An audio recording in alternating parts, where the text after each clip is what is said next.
Hai hai hai, kembali lagi dengan kami di podcast Nguping Cerita. Saya Resa. Saya Eka. Kali ini kita akan membawa kalian bernostalgia dengan mainan jadul tradisional yang dulu sering dimainkan, tapi sekarang sudah jarang ditemukan, seperti kelereng, congklak, dan mainan-mainan ini penuh kenangan dan bisa mengajarkan banyak hal. Untuk itu, saya sudah mengundang seorang narasumber yang akan berbagi cerita menarik tentang mainan jadul.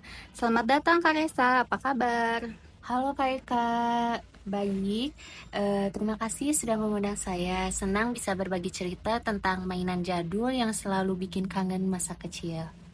Sama-sama dong. Jadi hari ini kita akan membahas beberapa mainan tradisional yang dulu sering kita mainkan, mulai dari kelereng sampai congklak. Karesa, ayo kita mulai dari yang pertama, yaitu kelereng. Karesa, apakah kamu dulu sering main kelereng? Ya, saya dulu sering banget main kelereng. Kelereng itu salah satu mainan yang benar-benar menguji ketangkasan dan kesabaran. Itu bola kecil yang biasanya terbuat dari kaca, tanah liat, atau pualam dan digunakan dalam permainan, terutama permainan anak-anak dulu. Kelereng juga bisa dikoleksi karena warnanya yang menarik dan bisa menjadi benda yang bernostalgia. Ukuran kelereng bervariasi sih, tapi umumnya berdiameter sekitar 1,25 cm. Dan untuk cara bermain kelereng itu bervariasi sebetulnya ya, tapi umumnya melibatkan melemparkan kelereng untuk menembak atau memasukkan kelereng lain ke dalam lubang. Jadi catatannya itu ada berbagai variasi aturan dan gaya bermain kelereng, tergantung pada kesepakatan antar pemain. Kalau Kak Eka sendiri, senang nggak bermain kelereng waktu zaman-zaman dulu? Boleh diceritain juga nggak Kak? Kalau aku sendiri sih dulu sering main ya, karena selain jadi ajang kompetensi, kelereng juga sering dimainkan untuk sekedar mengisi waktu bersama teman kan. Saya yakin banyak orang juga yang punya kenangan manis dengan kelereng deh. Dulu kita sering banget main di halaman rumah atau di jalanan kan. Menurut Karesa, kenapa mainan ini bisa begitu populer di masa itu? Dan juga untuk sobat nguping ya, terutama mengingat masa-masa kecil dulu dengan permainan kelereng atau dalam bahasa Sunda yaitu ngadu kaleci. Kak Ika masih ingat nggak kalau dulu itu suka dipanggilnya kaleci kalau dari bahasa Sunda ya? Betul nggak Kak Ika? Iya, betul banget Kak Resa, karena dalam bahasa Sunda suka disebut ngadu kaleci. Permainan ini biasanya dimainkan oleh anak laki-laki minimal 2 orang. Nah, tentunya Sobat Nguping juga masih ingat dong dengan istilah-istilah seperti kokojo, centang, stan, golotok, dur, pot, oles, epek, stick, poces, dan kalau masih ada lagi silahkan tulis di kolom komentar ya. Nah, kaleci atau kelereng sendiri adalah bola kecil yang dibuat dari tanah liat, marmer atau kaca Kak Eka. Ukurannya juga sih bermacam-macam ya. Umumnya setengah inci diukur dari ujung ke ujung kelereng. Nah, Kak Eka, kalau untuk zaman dahulu nih ya, permainan kaleci ini sering dimainkan pada sore hari sampai terdengar azan maghrib. Apalagi saat puasa Ramadan sambil ngabuburit. Bermain kaleci menjadi primadona di kalangan anak-anak pada saat itu. Terkadang ketika liburan sekolah, anak-anak zaman dulu mengisinya dengan ngadu kaleci. Kak Resa sendiri pernah sampai nangis atau berantem gak sih main kelereng itu atau pernah berebut gitu Kak? Pernah dong Kak Eka, dulu sempat berantem loh aku gara-gara kalah terus nggak terima. Tapi ujung-ujungnya main bareng lagi sih, kayak nggak ada apa-apa. Soalnya kan zaman dulu itu yang penting main bareng ya, pasti masalah itu setiap selalu ada. Namanya juga anak kecil. Menurut Kak Resa, kenapa permainan seperti kelereng ini mulai jarang dimainkan anak-anak zaman sekarang? Kalau menurut aku, karena anak-anak sekarang lebih sering main HP, jadi mereka nggak terlalu tertarik sama permainan tradisional kayak kelereng itu. Apalagi banyak game digital yang lebih praktis dan bisa dimainkan sendiri tanpa harus keluar rumah. Sedangkan waktu zaman dulu itu kan kita lebih seringnya bermain di lapangan ya. Iya, betul banget ya Kak Resa. Sayang banget zaman sekarang Aku pribadi udah jarang nemuin anak-anak bermain di lapangan, yaitu bermain kelereng. Mungkin dulu karena belum ada HP ya, jadi anak-anak lebih sering main langsung gitu. Oh iya Kak Eka, selain kelereng juga, mainan tradisional yang dulu kita sering mainkan itu congklak. Kalau Kak Eka sering nggak main congklak? Pasti tahu kan? Tahu dong Kak Resa, karena congklak itu merupakan mainan tradisional yang suka dimainkan oleh anak-anak dulu, nggak kalah serunya sama kelereng. Congklak juga permainan yang cukup mendalam ya, karena melibatkan strategi dan hitung-hitungan. Kak Resa dulu sering main congklak gak? Iya, betul. Aku dulu setiap sore pulang sekolah, aku dan teman-temanku suka main congklak di depan rumah Kak Eka. Jadi suasana kampung yang ramai dengan suara anak-anak bermain sungguh menyenangkan. Dan congklak pun seringkali menjadi bagian tak terpisahkan dari masa kecil banyak orang di Indonesia. Bermain congklak dengan teman-teman, keluarga, atau bahkan di kelas menciptakan kenangan yang tak terlupakan. Jadi sangat terasa nostalgianya itu.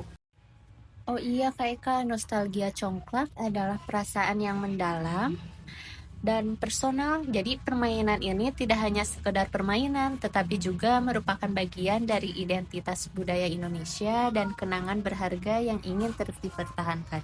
Apalagi bermain congklak di waktu bulan puasa kayak Kak.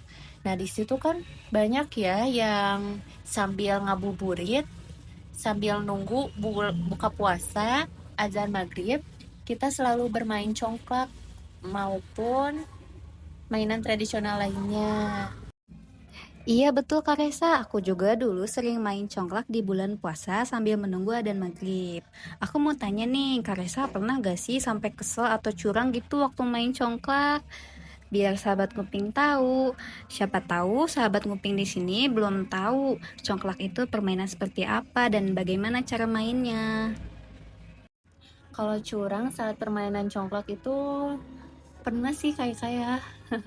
Bukannya apa-apa ya, tapi aku juga diajarin sama nenek aku. Jadi kayak dia tuh mengajarkan strategi permainan dan bagaimana sih menghitung biji-biji dengan tepat.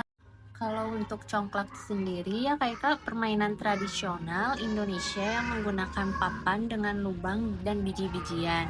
Dua permainan saling berhadapan dan tujuan permainannya adalah mengumpulkan biji sebanyak mungkin di lubang besar. Mereka masing-masing pemain bergantian memilih lubang dan memindahkan biji di dalamnya ke lubang-lubang lain searah jarum jam. Permainan berakhir saat semua lubang kecil kosong dan pemenangnya adalah pemain dengan biji terbanyak di lubang besar. Betul tuh sobat nguping, karena banyak orang yang gak sadar bahwa permainan seperti congklak itu bisa mengasah otak loh. Ada pertanyaan terakhir nih Kak Resa, menurut kamu apa yang seru dari permainan congklak itu? Serunya karena kita harus mikir strategi, nggak cuma asal gerak kayak Kak. Bisa jadi momen seru banget pas lawan gak nyangka kalau kita bisa ambil banyak biji dari kantong dia. Plus permainan ini juga bikin seru karena bisa sambil ngobrol dan ketawa bareng teman atau keluarga. Ngomongin soal strategi nih Kak Resa, jadi keinget juga sama satu permainan yang bisa bikin kita belajar bisnis dan kadang jadi musuhan juga, yaitu monopoli. Hahaha, iya bener.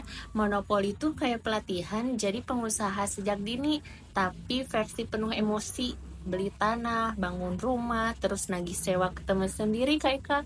Betul banget, jadi semakin bernostalgia nih kita ngebahasnya tentang mainan tradisional ini.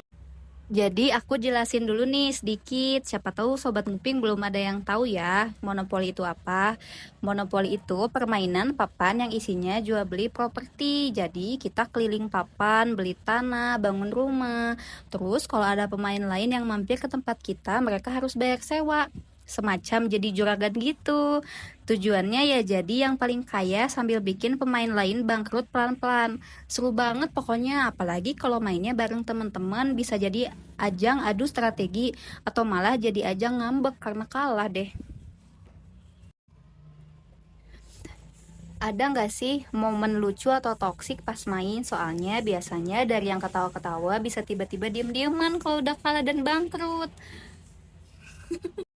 Wah, ada banget. Dulu pernah main sama teman. Awalnya ketawa-ketawa, terus pas aku bangun hotel di properti mahal, dia kena sewa gede banget. Mukanya langsung berubah loh kayak Kak. Terus dia bilang, gak seru ah. Terus pulang beneran. Habis itu seminggu gak ngajak ngomong loh kayak Kak teman aku. Dan pernah dong, temanku sempat kesel banget gara-gara bangkrut. Langsung ngelempengin papan, tapi besoknya udah main bareng lagi, kayak nggak ada apa-apa. Tapi jujur ya, dari semua permainan, Monopoli itu emang paling bisa ngajarin kita hal-hal kecil soal duit, sabar, dan dendam pribadi. Bener, dan yang bikin seru juga tuh pas rebutan beli tanah yang deket-deket, yang satu ngincernya stasiun, yang satu lagi ngejar warna orange, jadi kayak strategi bisnis ala anak-anak gitu. Yang jelas, monopoli itu bukan cuma soal menang atau kalah, tapi soal kenangan.